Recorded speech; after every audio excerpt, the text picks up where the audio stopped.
Donald Trump's top team of trade experts arrive in Beijing for face-to-face trade talks, the president himself cheering them on via Twitter.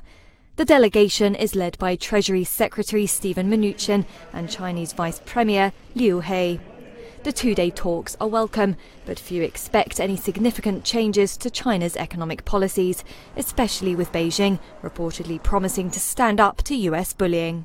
I suppose it's clear that they wouldn't want to back down immediately, but it does raise the risk that the US could find it a little bit more difficult, but perhaps to force concessions from China than perhaps South Korea, where they did manage to get Korea to back down. I think there's all to play for. I think what happens in China is also going to be really quite interesting in setting the tone for the negotiations with Europe, for instance. There's a new deadline, as we know, regarding the aluminium and steel tariffs.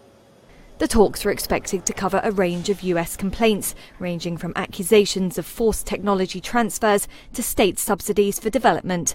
The first round of threatened tariffs focus heavily on tech products from the Made in China 2025 programme, which was designed to boost China's domestic manufacturing base. China has threatened retaliation in equal measure, including tariffs on US soybeans and aircraft.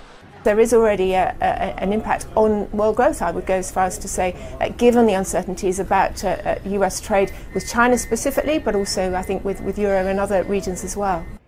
Trump has demanded a $100 billion annual reduction in the US goods trade deficit with China. It currently stands at $375 billion.